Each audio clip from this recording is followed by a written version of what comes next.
Twelfth का first chapter है electrostatics. आज हम इसको डिस्कस करेंगे, ठीक है ना। बिल्कुल कॉन्सेप्ट से समझिए, चीजें समझ में आ जाएगी, है ना, रट्टा नहीं मारिएगा। इलेक्ट्रोस्टैटिक्स में कहता है electrostatics deals with charges at rest. कोई चार्ज अगर रेस्ट में है तो उसको डील करता है इलेक्ट्रोस्टैटिक्स। चार्ज अगर मोशन में है तो उसको डील करता है करंट इलेक्ट्रिसिटी। हम उसे नेक्स्ट चैप्टर में देखेंगे, ठीक है ना। आज हम पढ़ेंगे electrostatics deals with charges at rest. तो पूरा इलेक्ट्रोस्टैटिक्स या पूरा ट्वेल्थ का जो मेन पार्ट है चार्ज, तो चार्ज आप बढ़िया से समझ लीजिए। ऐसा नहीं है कि पूरा ट्वेल्थ खत्म हो गया, कोई पूछा व्हाट इज चार्ज, तो चार्ज था क्या, फिर 1.6 × 10⁻19 कूलम प्रोटॉन इलेक्ट्रॉन आप बोले जा रहे हैं, ऐसा नहीं है, ठीक है ना। चार्ज ही मेन है, तो चार्ज को आप बढ़िया से जरा समझिए तो ठीक से समझ में आ जाएगी, फिर आगे कोई दिक्कत नहीं होगा। हम चार्ज के बारे में पढ़ेंगे। चार्ज कहता है charge is basic in science which is carried by certain subatomic particles, protons and electrons. Charge is basic in science, science की सबसे बेसिक चीज है charge, which is carried by certain subatomic particles, protons and electrons, जिसको carry करता है protons and electrons. अब इसका meaning क्या है, which is carried by protons and electrons, इसका मीनिंग क्या है। बेसिकली जैसे हम आदमी हैं तो दो हाथ होना प्रॉपर्टी है, दो पैर होना प्रॉपर्टी, एक मुंह होना प्रॉपर्टी, दो आंख होना प्रॉपर्टी है, दो कान होना प्रॉपर्टी। हर प्रॉपर्टी का अपना अपना काम है। आंख एक प्रॉपर्टी जिसे देखते हैं, कान एक प्रॉपर्टी है जिसे हम आवाज सुनते हैं, मुंह एक प्रॉपर्टी से हम बोलते हैं। कान से कोई नहीं देखता, आंख से कोई नहीं बोलता, मुंह से कोई नहीं देखता। हर प्रॉपर्टी का अलग अलग काम है। वैसे ही अगर देखें तो सपोज कोई पार्टिकल यहां पे रखा हुआ है जिसका मास m है, गेटिंग इट ना। Suppose this is at rest, if something is applied then this particle in motion, तो this something is called force. तो फिजिक्स में कहेंगे फोर्स एक प्रॉपर्टी है जो पार्टिकल को मोशन में ला सकता है, ठीक है। तो ये फोर्स क्या हो गया, प्रॉपर्टी हो गया। जैसे आंख एक प्रॉपर्टी जो देखता है, वैसे फोर्स एक प्रॉपर्टी है जिससे पता लगा कि देयर इज मोशन और नॉट, एक्सेलरेशन ला सकता है। दूसरा चीज, प्रॉपर्टी की कमी नहीं है। जैसे पार्टिकल मोशन में है, अगर यहां पे हाथ रख दिए तो चोट लगेगा। अगर वेलोसिटी इसका ज्यादा है तो ज्यादा चोट लगेगा, वेलोसिटी कम है तो कम चोट लगेगा। तो चोट जिस प्रॉपर्टी कारण लगता है उस प्रॉपर्टी को बोलते हैं मोमेंटम। मींस कोई पार्टिकल मोशन में है तो उसमें एक मोमेंटम प्रॉपर्टी आ जाता है। वैसे ही चार्ज एक प्रॉपर्टी है, राइट। बेसिकली चार्ज का जो खोज किया था वो साइंटिस्ट का नाम था डुफे। इन्होंने चार्ज की खोज की थी। बेसिकली कुछ लोग कूलम्ब्स को बोलते नहीं, कूलम्ब ने लॉ दिया था, तो डुफे ने चार्ज को खोजा था। तो चार्ज भी एक प्रॉपर्टी है, जैसे आंख एक प्रॉपर्टी है। यहां आपने देखा फोर्स एक प्रॉपर्टी है जो पार्टिकल को मोशन में ला सकता है। यहां मोमेंटम ऑफ एक प्रॉपर्टी है जो इंपैक्ट ऑफ कोलिजन बताता है मींस कितना चोट लगा। वैसे चार्ज एक प्रॉपर्टी है। कैसा प्रॉपर्टी है, डुफे ने देखा कि दुनिया का इतना छोटा पार्टिकल जिसमें कुछ हो रहा है। बेसिकली ऐसा देखा, उन्होंने बेसिकली एक्सपेरिमेंट किया था, या जो भी है कि सपोज दो प्लास्टिक का जो कॉर्क है उसको रब करके आसपास रखा तो रिपल्शन लगा। जब रब नहीं किया हुआ था तो कोई फोर्स नहीं लग रहा था। रब करके देखा तो देखा कि रिपल्शन हो रहा है। सपोज ये कोई कॉर्क है, या मान लीजिए अभी के सेंस में अगर ले तो कोई पॉलिथीन का टुकड़ा ले लीजिए, इसको कॉम्ब से रब करने के बाद लाते तो अट्रैक्ट कर लेता है। पेपर का टुकड़ा मान लीजिए, क्लियर ना। तो सपोज एक टुकड़ा है, इसके दो टुकड़े थे यहां पे रखा हुआ, राइट। दोनों में कोई चेंज नहीं था, बस स्टेशनरी था। अब एक टुकड़ा को हटा देते हैं और कॉम्ब से रब करने के बाद, या कोई वैसा ही मटेरियल से रब करने के बाद, रेजिन से रब करने के बाद इसके पास लाते हैं, राइट, और इसके पास दूसरा पार्टिकल रब करने के बाद लाते हैं, तो दोनों में रिपल्शन हो रहा है। तो उसने बोला कि रब करने से एक प्रॉपर्टी आ जाता है, that is called repulsion, that is called force, right. That is electric force, basically electrostatic force. जैसे एक पार्टिकल मोशन में है तो मोशन में आने के बाद इसमें प्रॉपर्टी आ गया, दैट इज मोमेंटम। जैसे हमारा बॉडी में आंख चिपका हुआ है तो आंख एक प्रॉपर्टी है जो देखने का काम करता है। वैसे ही जब रब करते हैं दो पार्टिकल, एक पार्टिकल को पहले रब किए फिर दूसरा पार्टिकल को रब किए, दोनों के एक दूसरे के पास रखे तो रिपल करने लगा। तो उसने कहा कि जिस प्रॉपर्टी के कारण रिपल्शन हो रहा है उसको उन्होंने नाम दे दिया पॉजिटिव चार्ज, राइट, चार्ज बताया। तो खैर जो भी हो, दो पार्टिकल है तो इसमें चार्ज की प्रॉपर्टी आ गया पॉजिटिव। फिर देखा कि जिससे रब किया था, सपोज कॉम को रब किए, कॉम को इसके पास रख दिए, राइट, तो इसको रिपेल करने लग गया, तो उसने इसका नाम दे दिया नेगेटिव चार्ज, तो कहेंगे बॉडी चार्ज हो गया। मींस रब करने के बाद कोई भी आइदर पार्टिकल को एक दूसरे के पास लाते हैं, कॉम्ब या दूसरा कॉर्क या जो भी है, प्लास्टिक शीट या जो भी है, तो जिस प्रॉपर्टी रब करने के बाद मींस चार्ज करने, उसी को बोलते हैं चार्ज करना। रब करने के बाद जब एक दूसरे के पास लाते हैं तो अट्रैक्शन और रिपल्शन होता है। जिस प्रॉपर्टी के कारण अट्रैक्शन और रिपल्शन होता है उस प्रॉपर्टी का नाम है charge. Protons and electrons are not charge, they are charge carriers. I will tell you later. Once again you see, एक बार फिर से आप देखिए, सपोज कोई बॉडी है, सपोज एक कागज का टुकड़ा है, सपोज, राइट, ये दूसरा कागज का टुकड़ा है, राइट, बस रखा हुआ है तो रेस्ट में है। अब एक कागज का टुकड़ा हटा दिए, अब कॉम्ब को हम रब करते हैं हेयर के साथ, अब इसके पास लाए कॉम्ब को तो इसको अट्रैक्ट करने लगा, तो जिस प्रॉपर्टी के कारण अट्रैक्ट करने लगा उस प्रॉपर्टी को बोलेंगे हम चार्ज। क्लियर?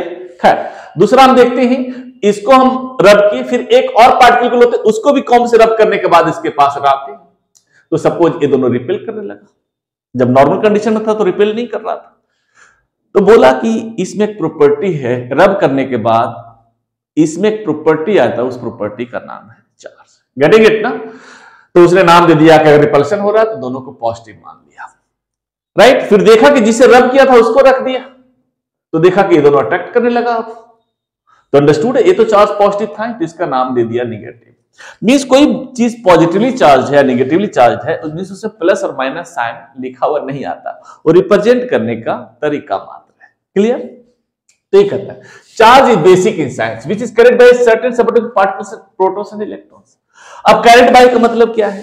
सपोज ये पार्टिकल रेस्ट में था, कोई फोर्स नहीं लगा रहे, अब फोर्स लगाए सपोज, तो इस मास में कुछ वेलोसिटी आ गया अभी, तो कहेंगे मास में एक प्रॉपर्टी आ गया मोमेंटम, जिससे हमें इंपैक्ट ऑफ कोलिजन फील होगा, चोट लगेगा, राइट। मींस चार्ज जब मोशन में है क्या आ गया इसमें? मोमेंटम प्रॉपर्टी आ गया। और मोमेंटम कौन कैरी कर रहा है? ये मास, तो this mass is momentum carrier. वैसे this body is eye carrier, this body is nose carrier, this body is mouth carrier, this body is air carrier, right. वैसे this particle is momentum carrier. वैसे ही charge एक property है जिसके कारण attraction repulsion हो रहा है, तो उसको कौन कैरी कर रहा है? राइट, उसको कैरी कर रहा है protons and electrons. Means protons and electrons are not charge, they are charge carriers. जैसे हम आदमी हैं तो हम आंख कैरी कर रहे हैं, तो दिस बॉडी इज नॉट आंख, दिस बॉडी इज आंख कैरियर। हम कान कैरी कर रहे हैं, means this body is not कान, दिस बॉडी इज कान कैरियर, राइट। वैसे पार्टिकल मोशन में है, राइट, तो this body is not momentum, this body is momentum carrier. Suppose external agent को फोर्स लग रहा है तो external agent is force carrier. वैसे protons and electrons are the property, sorry, positive and negative charge, these are the properties, तो उसके कुछ charge carriers चाहिए, so protons and electrons are charge carriers, not charge. Clear? Once again, charge is basic in size which is carried by certain subatomic particles, protons and electrons. तो एक proton कितना charge carry करेगा? एक electron कितना charge carry करेगा? जैसे ये particle है जिसका मास, सपोज इस पार्टिकल का मास 2 kg का है, मूव कर रहा है with velocity 10 meter per second, तो कहेंगे this particle is carrier momentum of 2 × 10 kg meter per second. Getting it ना? ये पार्टिकल इतना मोमेंटम कैरी कर रहा है 20 kg मीटर पर सेकंड। तो इसी एक प्रोटॉन कितना चार्ज कैरी करेगा? एक प्रोटॉन चार्ज कैरी करता है उतना ही जितना एक इलेक्ट्रॉन चार्ज कैरी करेगा। जैसे हम आदमी है तो 2 हाथ, लड़का है सपोज हम मेन है तो 2 हाथ कैरी कर रहे हैं, तो वीमन भी 2 ही हाथ कैरी करेंगे। क्लियर ना? तो इसी चार्ज है, एक इलेक्ट्रॉन जितना चार्ज कैरी करेगा एक प्रोटॉन भी उतना ही चार्ज कैरी करेगा। जैसे हम आदमी है तो 2 हाथ, बिहारी है तब भी 2 ही हाथ कैरी करेंगे, अमेरिकन है तब भी 2 ही हाथ कैरी करेंगे, राजस्थानी है तब भी 2 ही हाथ कैरी करेंगे। क्लियर ना? तो अब चार्ज का कितना वैल्यू होगा और ऐसा वैल्यू क्यों होता है जस्ट बताऊंगा मैं। So once again, charge on an electron is equal in magnitude but opposite to that of proton. Next कहता है the value of electron charge is 1.6 × 10⁻⁹ coulomb. एक प्रोटॉन जो चार्ज कैरी करेगा इतना कूलम चार्ज कैरी करेगा, एक electron भी है वो भी इतना ही चार्ज कैरी करेगा। तो कूलम क्या चीज है? जैसे मैं सब चीज वैसे रिप्रेजेंट करने का तरीका है, राइट ना? जैसे पार्टिकल इतना मास है, जितना मोमेंटम 2 kg का मास इतना वेलोसिटी से मूव कर रहा है तो इतना मोमेंटम कैरी कर रहा है। ये फील हो जाता है पढ़ते पढ़ते, चार्ज बचपन से हम नहीं पढ़ते इसलिए फील नहीं हो पाता। तो बेसिकली ऐसा मान लीजिए, सपोज है नहीं फैक्ट ऐसा। सपोज यहां बहुत सारे कागज के टुकड़े हैं, बहुत सारे कागज के टुकड़े हैं इस तरह से, क्लियर ना। हम कॉम्ब को रब किए हेयर के साथ, थोड़ा सा रब किए तो सपोज एक चार्ज को, एक कागज के टुकड़ा उठाया तो मान लीजिए 1 कूलम है। ज्यादा देर तक रब किए तो सपोज 2 टुकड़ा को उठा ले तो सपोज 2 कूलम है, राइट ना। इसको मेजर करेंगे, जैसे कोई भी मास को मेजर करते तो कितना, 1 किलो के अगर 4 पार्ट में डिवाइड करें तो 250 ग्राम का एक पार्ट होगा, गेटिंग इट ना। तो ज्यादा पैसे देंगे तो ज्यादा सामान मिलेगा, वैसे ही है कुछ। और ज्यादा देर तक रब किए तो सपोज 3 पार्टिकल को, राइट, अटैक किया तो कहेंगे हो गया 3 कूलम। समझाने के लिए, ऐसा है नहीं फैक्ट बेसिकली, क्लियर ना। तो मींस जितना ज्यादा फोर्स लगा रहा है, जितना ज्यादा फोर्स लगा रहा है, जितना ज्यादा अटैक हो रहा है, समझ लीजिए कि उसमें उतना ही ज्यादा चार्ज है। ये चार्ज कैसे डेवलप होगा वो भी आगे देखेंगे हम। तो याद रखिएगा, ही protons and electrons are not charge, they are charge carriers. तो एक प्रोटॉन चार्ज कैरी करता है इतना कूलम, एक इलेक्ट्रॉन भी इतना ही कैरी करेगा। सीजीएस में इसका वैल्यू होता है 309 पीएसयू, इलेक्ट्रोस्टैटिक यूनिट। तो फिर कहता है इसमें चार्ज की प्रॉपर्टी आएगी कैसे, जैसे इसमें मोमेंटम का प्रॉपर्टी कैसे है, जब मोशन में होगा तभी हाथ रखेंगे तो चोट लगेगा, जब पार्ट की रेस्ट में और हाथ रखेंगे तो कोई चोट नहीं लगेगा, क्लियर ना। तो ऐसे ही कोई बॉडी है तो उसको चार्ज कैसे करें। तो body charge due to transfer of electrons, that is when an electron is knocked out the body becomes positively charged and so on.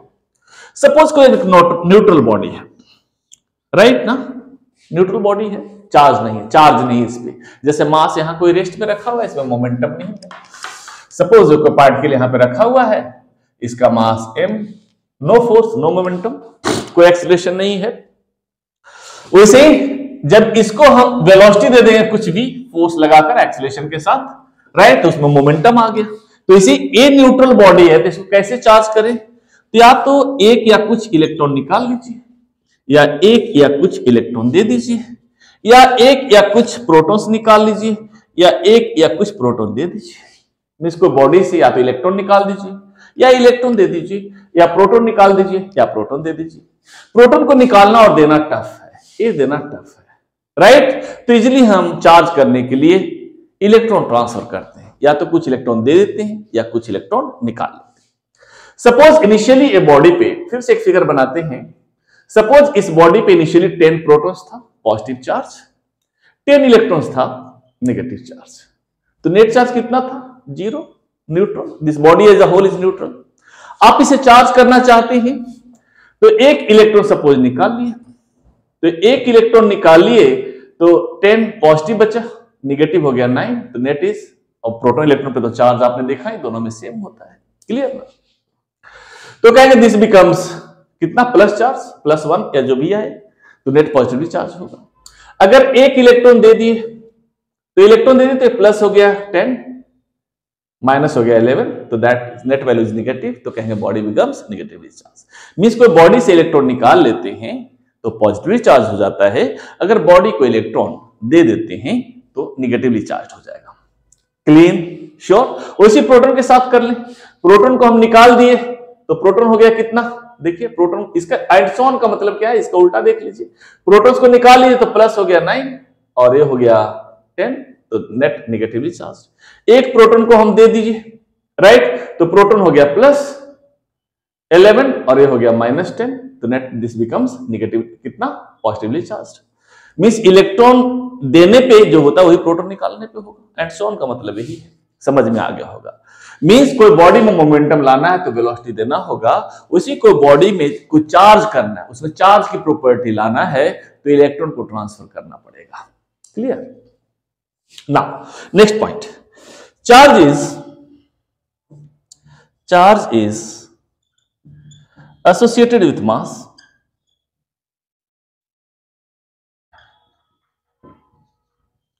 Charge जो है वो मास के साथ एसोसिएटेड होगा, गेटिंग इट ना।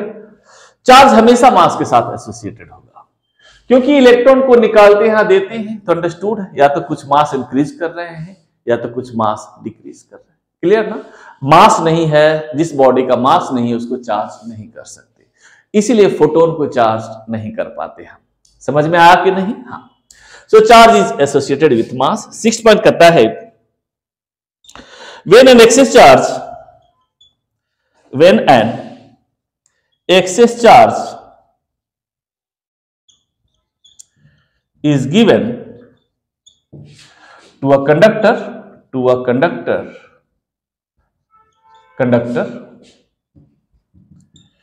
it is, it resides on the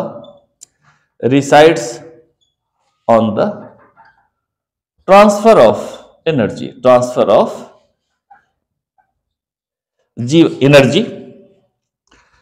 and ऐसा कर सकते हैं because the position of minimum energy principle, minimum energy principle,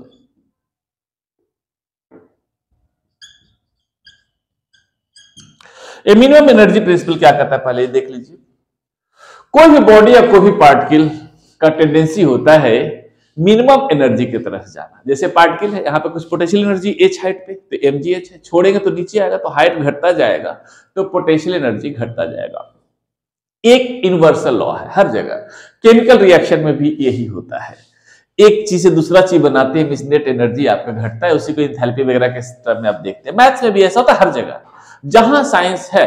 so her particle बड़ा हो या बहुत बड़ा बॉडी हो या बहुत छोटा पार्टिकल हो, इवन इलेक्ट्रॉन प्रोटॉन है जो भी है, न्यूट्रिनो तक जाता है वो, या जो भी है, राइट ना, वो सब क्या होता है, उसका टेंडेंसी होता है मिनिमम एनर्जी पजेस करना। वैसे ही जैसे पार्टिकल को यहां से छोड़ दिए, गेटिंग इट ना, यहां से छोड़ दिए तो हाइट घटेगा तो पोटेंशियल एनर्जी घटता जाएगा, तो टेंडेंसी है मिनिमम एनर्जी गेन करना। तो ये कहता है, ये तो हो गया मिनिमम एनर्जी प्रिंसिपल।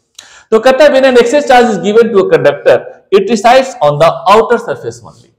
जब कोई कंडक्टर पे हम एक्सेस चार्ज देते हैं, अब याद रखिए इसको, आगे हम लोग देखेंगे गॉसेस लॉ में क्लींस करेंगे इसको। जब कोई कंडक्टर पे एक्सेस चार्ज दिए, चार्ज देने का मतलब या तो इलेक्ट्रॉन निकाल लिए या इलेक्ट्रॉन दे दिए। जब इलेक्ट्रॉन निकाल लिए तो body becomes positively charge, electron दे देंगे तो बॉडी बिकम्स नेगेटिवली चार्ज। याद रखिए कि प्लस और माइनस कहीं लिखा हुआ नहीं रहता, रिप्रेजेंट करने का तरीका मात्र है। सपोज नेट इसमें बहुत सारा पॉजिटिव चार्ज दे दिए, बीच में दे दिए, तो ये अपने आप क्या होगा, राइट ना, ये सारा इकट्ठा एक जगह था तो अपने आप डिस्ट्रीब्यूशन होगा और ये सारा चार्ज शिफ्ट हो जाएगा बाहर के सरफेस पे, राइट। क्यों होगा हम आगे देखेंगे इसको, फिर भी रफली मैं बता देता हूं। जब एक्सेस चार्ज देते हैं, जब एक जगह एक्युमुलेट करेगा तो इसका पोटेंशियल एनर्जी बहुत ज्यादा होगा, गेटिंग इट ना, वो आगे पोटेंशियल एनर्जी पढ़ेंगे इलेक्ट्रिक पोटेंशियल एनर्जी में। जब बाहर के सरफेस पे जाएगा तो पोटेंशियल एनर्जी इसका घट जाता है, राइट। तो फिर जाता क्यों है, अंडरस्टूड है, आप देख सकते हैं सिमिलर चार्ज है तो रिपल्शन होगा, एक दूसरे को रिपेल, बहुत सारे चार्ज एक दूसरे को रिपेल करते करते करते बाहर पे आ जाता है। बाकी न्यूमेरिकली कैसे होगा हम लोग आगे देखेंगे, बस याद रखिएगा। When an excess charge is given to a conductor it resides on the outer surface, right, resides on the sorry छूट गया यहां, outer surface only, outer surface only because the position of minimum potential energy। इसी में थोड़ा और लिख लेते हैं, and when an excess charge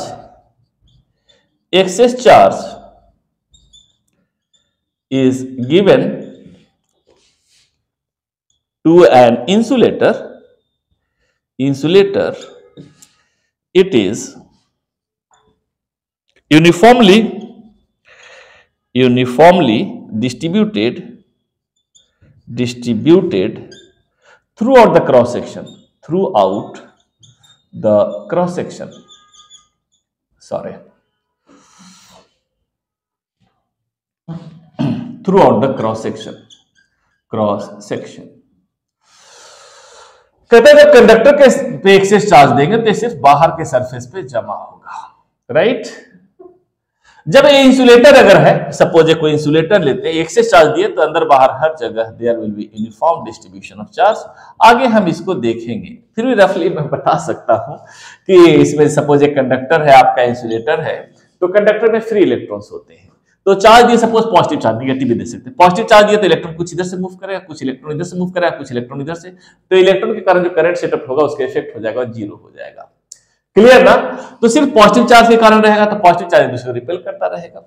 इस केस में पॉजिटिव और negative charge they are tightly bonded है, ये सब टाइटली बाउंडेड होगा। तो एक्सेस चार्ज कुछ दिए तो प्लस कुछ रिपेल करेगा तो माइनस कुछ अट्रैक्ट करेगा, कुछ यहाँ पे प्लस रिपेल करेगा तो माइनस अट्रैक्ट करेगा। इस तरह से यूनिफॉर्म डिस्ट्रीब्यूशन होता है। बाकी एक्सप्लेनेशन हम लोग आगे देखेंगे। नेक्स्ट पॉइंट 7th, अट्रैक्शन में भी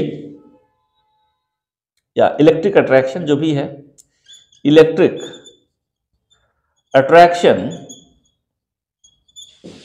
attraction may be between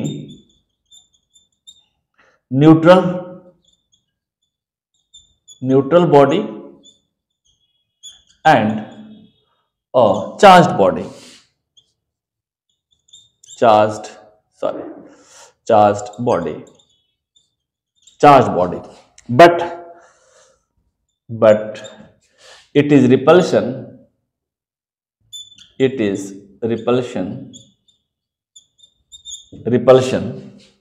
that shows the presence of charge। ठीक है, ये कहता है कि इतना तो आपको रफली बचपन से ही पता है, फिर आगे कूलॉम्स लॉ में देखेंगे। अगर दो सिमिलर चार्जेज हैं, दो प्लस चार्जेज हैं, तो दोनों में रिपल्शन होगा, रफली बता भी दिया हूं। अगर एक प्लस चार्ज है और एक माइनस चार्ज है तो दोनों के बीच अट्रैक्शन होगा। लेकिन अट्रैक्शन ऐसा भी है कि एक न्यूट्रल बॉडी और चार्ज बॉडी के बीच हो सकता है। सपोज कोई बॉडी है, इसमें सपोज 10 पॉजिटिव चार्ज है और सपोज 10 निगेटिव चार्ज है, इलेक्ट्रॉन्स है। The body as a whole is neutral, ये न्यूट्रल है। सपोज यहां पे हम 10 चार्ज रखे, सपोज 10 पॉजिटिव चार्ज रखे, तो ये न्यूट्रल था, हर जगह डिस्ट्रीब्यूशन था, अंदर बाहर जो भी है, राइट ना। ऐसा नहीं कि बाहर न्यूट्रल बॉडी इसलिए बाहर के सरफेस पर नहीं होगा, तो हर जगह बॉडी के अंदर मास है तो चार्ज है। ये this body as a whole is neutral. जैसे ही इस पे चार्ज देंगे तो प्लस प्लस में रिपल्शन होगा और प्लस माइनस में अट्रैक्शन होगा। तो एक सेक्शन में माइनस चार्ज आ जाएगा अट्रैक्शन के कारण, और उतना ही प्लस प्लस में रिपल्शन होगा, दूसरे साइड में चला जाएगा। गेटिंग इट ना, राइट। तो यहां पे आ गया 10 माइनस और यहां पे आ जाएगा 10 प्लस। टोटल चार्ज अगेन 0 है। Again the body has as a whole is neutral, charge नहीं है, बस यही हुआ कि चार्ज का डिस्ट्रीब्यूशन हो गया इसमें। तो इस केस में आप आगे देखें कूलॉम्स लॉ में, दो चार्ज Q1 और Q2 r डिस्टेंस पे है, तो फोर्स लगता है K Q1 Q2 upon r square. आगे बताएंगे, राइट। डिस्टेंस ज्यादा होगा तो कम फोर्स लगेगा। इनवर्स स्क्वायर लॉ हर जगह एप्लीकेबल है, आपने 11th में पढ़ा है ग्रेविटेशनल फोर्स में। तो ऐसे ही यहां कुछ होता है। तो A चार्ज और A चार्ज के बीच का डिस्टेंस सपोज कुछ है, तो A चार्ज और A चार्ज के बीच का डिस्टेंस ज्यादा होगा। इसका मतलब गेटिंग इट ना, ए न्यूट्रल बॉडी बस पहले भी न्यूट्रल था, अब भी न्यूट्रल है, बस डिस्ट्रीब्यूशन हो गया है चार्ज का। इस केस में क्या होगा, इसमें डिस्टेंस कम है तो अट्रैक्शन इधर ज्यादा होगा F1। ए डिस्टेंस ज्यादा है तो सिमिलर चार्ज में रिपल्शन है F2 कम होगा। तो नेट कितना हो गया F1 minus F2, means attraction ही होगा, राइट ना। तो एक चार्ज बॉडी एक न्यूट्रल बॉडी में अट्रैक्शन हो सकता है, लेकिन रिपल्शन नहीं होगा नेट, क्योंकि ऐसा नहीं कि यहां प्लस है तो यहां प्लस है, नहीं। यहां पे एक चार्ज सपोज प्लस 10 दिए, दिस मींस यहां कोई दूसरा चार्ज है, राइट ना। मींस प्लस कुछ भी प्लस 5 प्लस 2 है, तभी इसमें रिपेल करेगा, राइट। लेकिन अट्रैक्शन एक न्यूट्रल बॉडी और चार्ज बॉडी में दोनों में होगा, लेकिन रिपल्शन में दोनों बॉडी को चार्ज होना जरूरी है और सिमिलर चार्ज होना जरूरी है। Next point,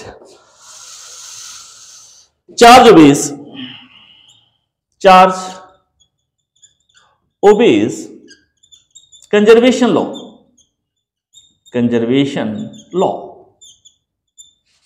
that is total charge remains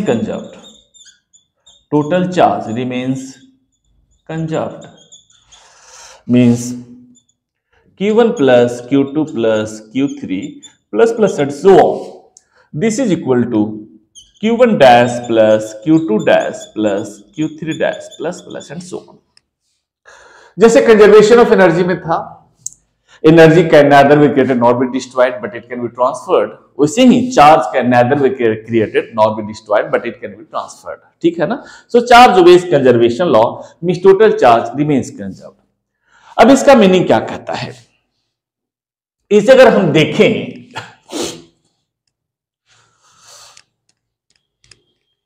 तो सपोज थोड़ा सा और कॉन्सेप्ट हम देखते हैं।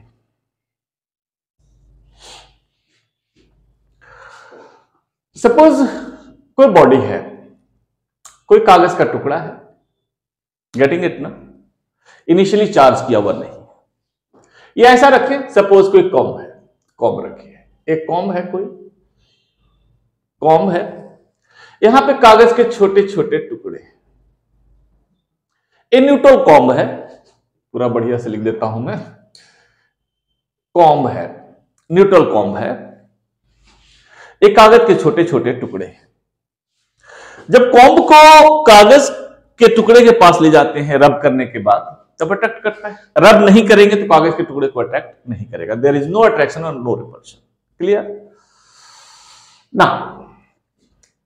अब इसको सपोज कॉम्ब को हम हेयर से रब करते हैं, ये हमारा हेयर है सपोज आपका, इससे रब किए, रब करते हैं इसको, इसके साथ रब करने के बाद इसको इसके पास लाते कागज के छोटे छोटे टुकड़े के पास, तो इसको अट्रैक्ट कर लेता है। इसका मतलब कि हेयर से रब करने के बाद एक कॉम्ब चार्ज हो गया। अब कॉम्ब चार्ज हो गया, इसका मतलब चार्ज होने का मतलब या तो कुछ इलेक्ट्रॉन निकाल दीजिए या तो कुछ इलेक्ट्रॉन दे दीजिए। कोई चीज चार्ज हो गया means there is some transfer of electrons, getting it ना। तो सपोज इनिशियली कॉम्ब में 10 इलेक्ट्रॉन्स थे, अंडरस्टूड है, 10 प्रोटॉन्स भी था, न्यूट्रल था। हेयर में भी 8 इलेक्ट्रॉन्स थे, 8 प्रोटॉन्स भी था, हेयर भी पहले न्यूट्रल था। जब रब किए तो कॉम्ब चार्ज हो गया, इसका मतलब या तो कुछ इलेक्ट्रॉन कॉम्ब से हेयर में गया या कुछ इलेक्ट्रॉन हेयर से कॉम्ब में आया। अब हेयर से कॉम्ब में गया कि कॉम्ब से इलेक्ट्रॉन हेयर में आएगा, नोबडी नोज। सच है कि आज तक किसी ने इलेक्ट्रॉन और प्रोटॉन को नहीं देखा है, ये मानी हुई चीज है। वैसे ही जैसे ये भी जानते हैं कि इलेक्ट्रॉन न्यूक्लियस के चारों ओर घूमता है, इलेक्ट्रॉन न्यूक्लियस के चारों ओर घूमता है कि नहीं, नोबडी नोज। साइंस में सारी कन्वेंशन होती है, मानी हुई चीजें होती है। साइंटिस्ट ने क्या किया, इलेक्ट्रॉन और प्रोटॉन को मान लिया कुछ होता है, और इलेक्ट्रॉन को न्यूक्लियस के चारों ओर घुमाकर सही डेटा लोगों को दिखा दिया, तो हम कहते हैं इलेक्ट्रॉन न्यूक्लियस के चारों ओर घूम रहा है। और साइंस में चीजें चेंज होती है। कल अगला साइंटिस्ट आएगा, कहेगा इलेक्ट्रॉन बैठा हुआ है और न्यूक्लियस इसके चारों ओर इस तरह से घूम रहा है, इससे बढ़िया रिजल्ट ले आएगा, तो ये सही हो जाएगा, ये थ्योरी फेल हो जाएंगे। इसी तरह से रदरफोर्ड थ्योरी फेल हुए, बोस थ्योरी फेल हुए, सोमरफील्ड थ्योरी नया थ्योरी बना, उसके बाद फिर डी ब्रॉगली थ्योरी आएगा, फिर हाइजेनबर्ग करते करते पॉलीज एक्सक्लूजन प्रिंसिपल पे आया। डिफेक्ट आते जाते नए थ्योरीज बनते जाते हैं। तो वैसे ही एक चीज और आप जानते हैं कि सपोज आपके पास कोई गर्म वेसल है, हॉट वेसल है, कोई भगोना है, गर्म है, सपोज 100 डिग्री सी पे, 100 डिग्री सी पे, इसमें अगर 30 डिग्री सी पे ठंडा पानी डालते हैं तो एक समय पानी और एक बर्तन जो पॉट है, भगोना है, इसका दोनों का सेम टेम्परेचर हो गया, सपोज 60 डिग्री सी। तो इसका मतलब हुआ कि ये पानी का टेम्परेचर बढ़ गया और इसका टेम्परेचर घट गया। तो इसके दो केसेस हैं। ऐसे समझ सकते हैं कि हीट फ्लो हुआ higher hot body to low body, तो यहां से हीट निकला तो इसको दिया तो ये पहले से गर्म हो गया, यहां से हीट निकला तो ये ठंडा हो गया। या ऐसा भी हो सकता है ठंडा हीट फ्लो, यहां से hotter heat flows from higher to lower temperature. यहां ऐसा भी मान सकते हैं ठंडा heat flow, cold heat flows from lower to higher, यहां से ठंडा हीट निकला तो ये गर्म हो गया, ये ठंडा हीट इसको दिया तो इसको ठंडा कर दिया। तो हीट फ्लो हो रहा है हायर टू, जैसे इलेक्ट्रॉन मूव कर रहा है, न्यूक्लियस मूव कर रहा है, नोबडी नोज, जिससे हमें डाटा मिल जाए। क्लियर ना। तो यहां वैसे ही यहां heat higher to lower temperature flow हो रहा है या lower to higher temperature, nobody knows. लेकिन साइंस में डाटा के लिए कुछ चाहिए, तो साइंटिस्ट ने मान लिया कि जब हेयर को कॉम्ब को हेयर से रब करते हैं तो कुछ इलेक्ट्रॉन कॉम्ब से हेयर में चला जाता है। वैसे रब किए तो ट्रांसफर ऑफ इलेक्ट्रॉन हुआ। या तो ऐसा भी हो सकता है कि कॉम्ब से हेयर में, कॉम्ब से हेयर में गया या कुछ इलेक्ट्रॉन हेयर से कॉम्ब में आया। अब इलेक्ट्रॉन कॉम्ब से हेयर में गया, इलेक्ट्रॉन हेयर से कॉम्ब में आया, नोबडी नोज। लेकिन साइंस में रिप्रेजेंट करने के लिए कुछ चाहिए जिससे हमें डाटा कलेक्ट कर सके। तो साइंटिस्ट ने मान लिया कि जब रब करते तो कुछ इलेक्ट्रॉन कॉम से एयर में चला गया। पहले जब रब करने के पहले कॉम में 10 इलेक्ट्रॉन्स थे और इसमें थे 8, सो टोटल इलेक्ट्रॉन्स वाज 80। जब कॉम को रब कर दिए तो सपोज 2 इलेक्ट्रॉन इधर से ट्रांसफर हो गया तो कॉम में बच गया 8 और इसमें आ गया 10, so again will get 80 means total charge remains conserved, transfer हो गया। हाँ, फर्क ये हुआ पहले जो था इसमें 10 इलेक्ट्रॉन्स था, रब नहीं किए थे, ट्रांसफर ऑफ इलेक्ट्रॉन नहीं था, टोटल इलेक्ट्रॉन दोनों सिस्टम मिलकर सेम है, लेकिन पहले क्या था, चार्ज नहीं था। जैसे ही इलेक्ट्रॉन यहां से यहां इसमें ट्रांसफर हो गया कॉम बिकम्स चार्ज, तो कॉम चार्ज हो गया और एक कागज तो कॉम से इलेक्ट्रॉन निकल गया तो कॉम हो गया पॉजिटिवली चार्ज और इलेक्ट्रॉन्स भी छोटे छोटे कागज के टुकड़े हैं, these we have select negatively charge. Clear ना? तो दोनों में अट्रैक्शन हो गया। वो भी कागज के टुकड़े भी ताजा फाड़ा हुआ होना चाहिए, ऐसा नहीं कि 4 दिन पहले कागज के टुकड़ा फाड़ दिए थे और कॉम रब करने के बाद कागज के टुकड़े के पास ले जाएंगे तो ऐसा नहीं होगा, अटैक नहीं करेगा। क्यों? क्योंकि जब उसको हाथ से फाड़ते हैं हम, आप ग्लव्स पहन के फाड़ेंगे तो चार्ज नहीं होगा, हाथ से फाड़ते तो कुछ राइट इलेक्ट्रॉन ट्रांसफर हो जाता है कागज में, तो कागज में इलेक्ट्रॉन ट्रांसफर हो गया, चला गया, राइट इलेक्ट्रॉन मिल गया तो दैट बिकम्स नेगेटिवली चार्ज और पॉजिटिवली चार्ज, इलेक्ट्रॉन निकल गया तो पॉजिटिवली चार्ज, तो दोनों में अट्रैक्शन हो जाता है। समझ में आ गया होगा। सो अब हम लोग नेक्स्ट पॉइंट देखते हैं। तो यही कहता है charge was conservation law, means total charge remains conserved. Next point that was 8th 9th, charge obeys quantization law, that is Q is equal to NE, N is an integer, जहां N होना चाहिए integer का मतलब क्या है देखिए, हम फिर से देखते हैं। Suppose this body as a whole is neutral, ये सपोज न्यूट्रल है, इसमें 10 प्रोटॉन्स हैं और 10 इलेक्ट्रॉन्स हैं, नेट चार्ज इज 0, राइट। जब एक इलेक्ट्रॉन निकाल लिए, सपोज 1 इलेक्ट्रॉन निकाल लिए, तो total charge Q equal to कितना हो गया, इलेक्ट्रॉन निकाल लिए तो हो गया +10, ये हो गया माइनस, तो नेट हो गया +1, इतना कूलम चार्ज, राइट। एक इलेक्ट्रॉन दे दिए, गेटिंग इट ना, तो कितना होगा, इलेक्ट्रॉन दे दिए तो निगेटिव हो गया 11 और पॉजिटिव हो गया 10, तो दिस बिकम्स नेगेटिवली चार्ज, तो प्लस माइनस लिख सकते, निकाल लिए तो +1, दे दिए तो -1।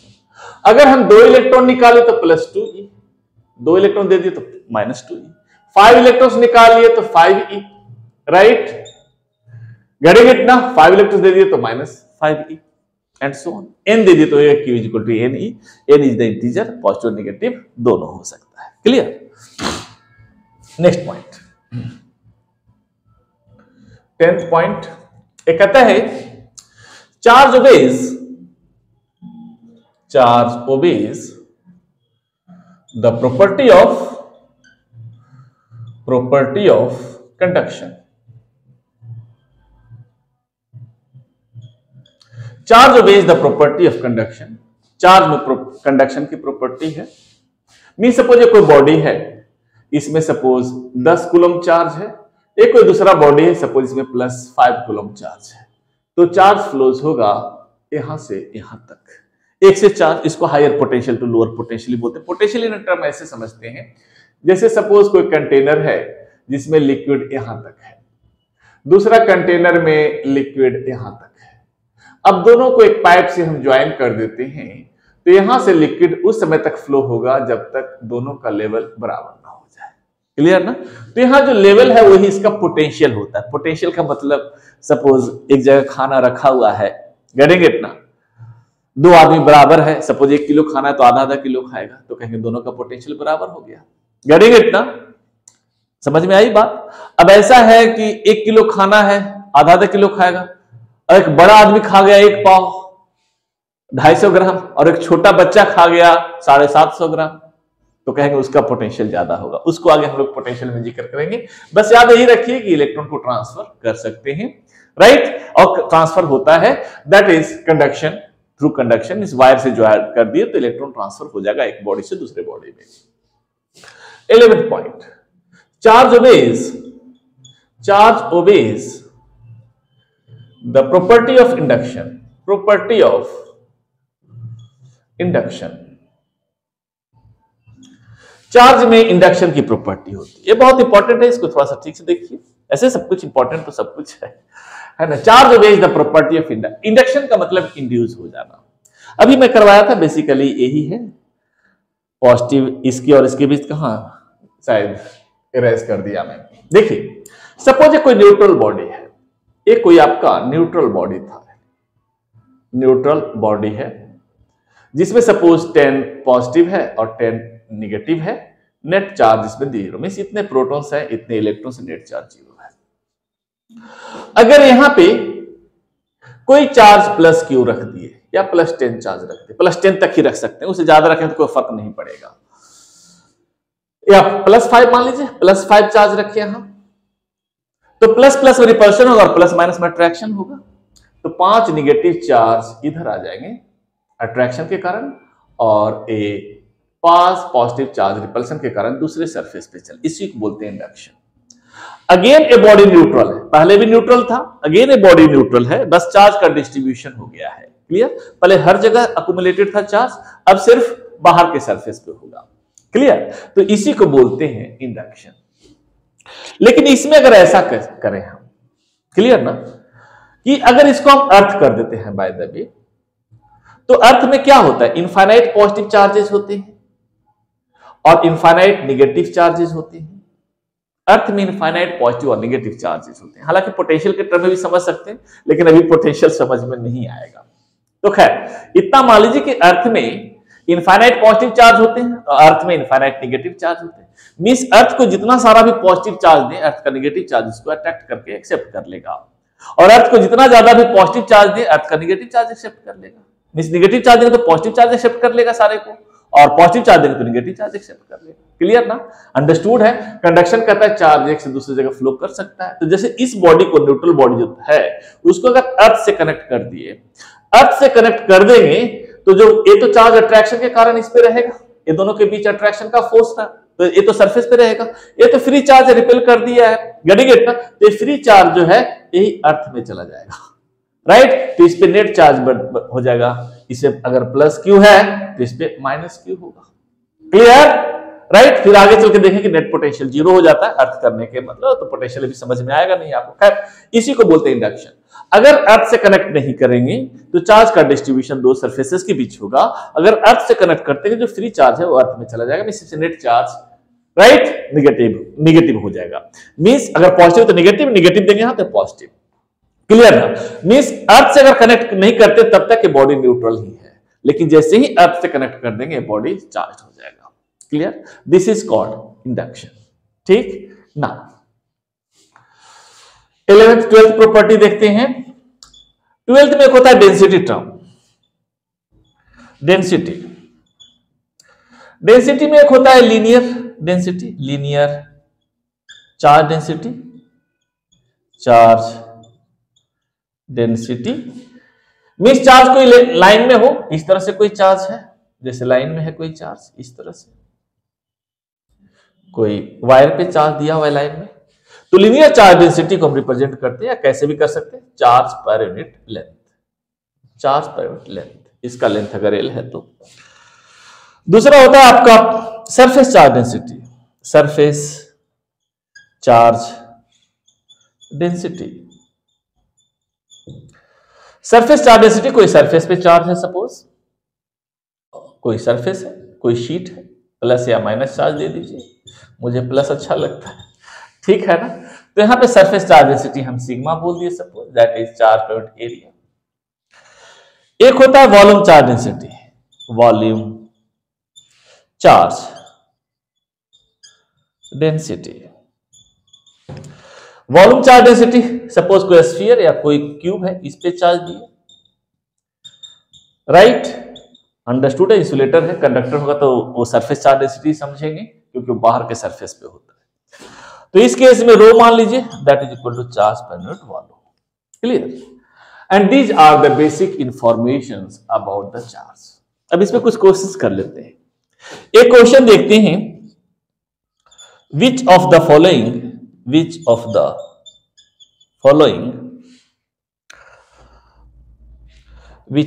following charge पॉसिबल और नॉट, पॉसिबल और नॉट, राइट। दिया हुआ में कौन सा चार्ज पॉसिबल है, कौन सा चार्ज नहीं पॉसिबल है, दोनों पॉसिबल है, दोनों पॉसिबल नहीं है। तो फर्स्ट पार्ट कहता है 1.6 इंटू 10⁻⁻20 कूलम। सेकंड कहता है 8.0 इंटू 10⁻⁻14 कूलम। तो कौन सा चार्ज पॉसिबल है, कौन सा चार्ज पॉसिबल नहीं है। तो जहां भी इसे चेक करना हो हम ए देखेंगे, quantization formula Q is equal to N E. तो n इज इक्वल टू आपका आ जाएगा Q अपॉन ई। Q कितना है 1.6 into 10⁻⁻20 divided by 1.6 into 10⁻⁻19 and that is equal to 1/10 and this is not an integer, so this is not possible। ऐसे भी minimum charge 1.6 into 10⁻19 coulomb होगा, उससे कम charge possible नहीं है। आधा चार्ज पॉसिबल नहीं होता, 3/4 चार्ज पॉसिबल नहीं होता। हालांकि वो भी थ्योरी आ गई क्वार्क्स, है ना, क्वार्क्स में हाफ 3/4 कोई भी फ्रैक्शनल चार्ज पॉसिबल है, लेकिन आपको पढ़ना नहीं, वो हायर लेवल की चीज है, अभी आपके लिए उतना नहीं देखना है। क्लियर। सेकंड कहता है 8.0 इंटू 10⁻14 कूलम। यहां भी अगर देखें तो n is equal to Q 8.0 into 10⁻14 divided by 1.6 into 10⁻19 coulomb. यहां a है तो यहां करेंगे तो एक 10 ऊपर आ जाएगा और फिर a 5 टाइम्स, तो लिख सकते हैं 5 इंटू 10⁻14 था, 10⁻13 और 19 चला गया, तो 19 में 13 जाएगा तो कितना होगा 5 into 10⁻6। This is integer, so this is possible. ये पॉसिबल होगा, वो पॉसिबल नहीं होगा। एक आध क्वेश्चन और देखते हैं।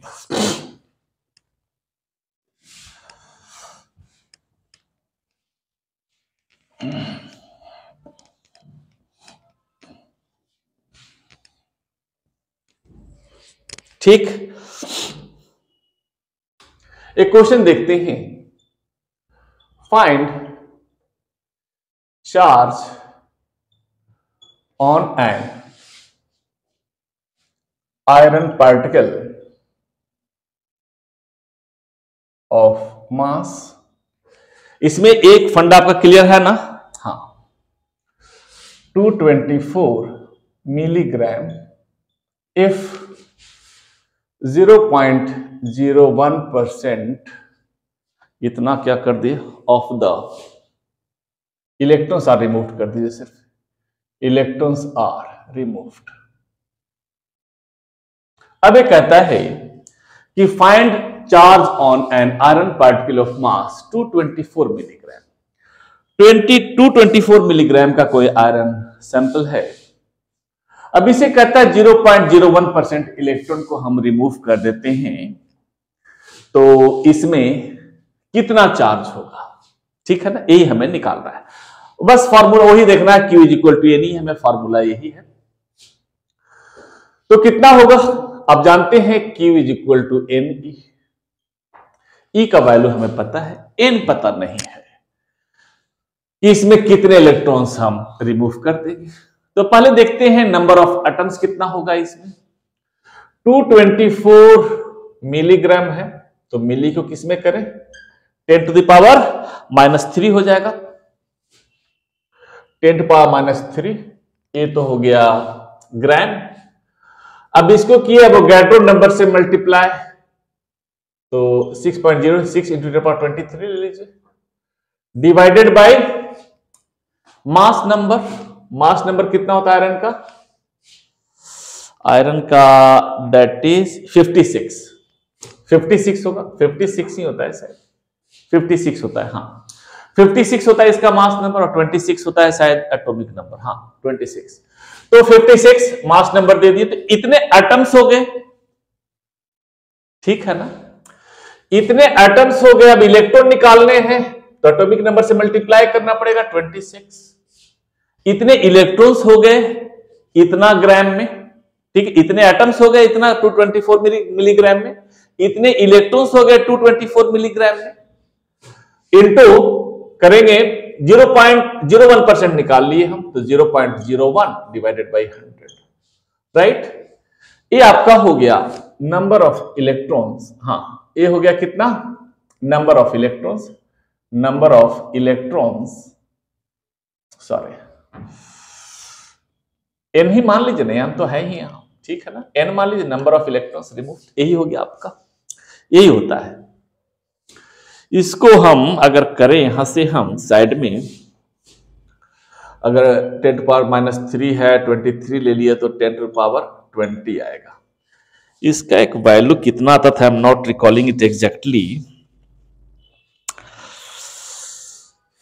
इसका कुछ वैल्यू याद कि सोल्व करें हम लोग, चलिए सोल्व ही करते, याद था हमें लेकिन मैं भूल रहा हूं, खैर छोड़िए सोल्व कर लेते हैं। यहां अगर हम करें तो यहां फिर ले लीजिए, यहां से 100, यहां से अगर हम इसको करें तो 10⁻20, ये इतना होगा, 8224, तो ये आएगा 10⁻16, ये आ गया। अब हम करें इसको कट करें तो कितना होगा, 9 टाइम्स 20, 9.2 के आसपास आएगा, है ना, इतना आएगा। हमें याद लग रहा है कि इसका वैल्यू जो होता है कुछ आता है ऐसा 6.24, यार देखिए सोल्व कर लीजिएगा, आपको मुझे लग रहा है वैल्यू आता है 6.24 इंटू 10⁻16 तो होगा, इतने इलेक्ट्रॉन्स होंगे, ठीक है ना, इतने आते हैं शायद, जहां तक मैं रिकॉल कर रहा हूं, ऐसे ही इतने ही कुछ आते हैं, बाकी दिमाग में नहीं आ रहा, बाकी सोल्व कर लीजिएगा आप, मैं टाइम क्यों बर्बाद करूं।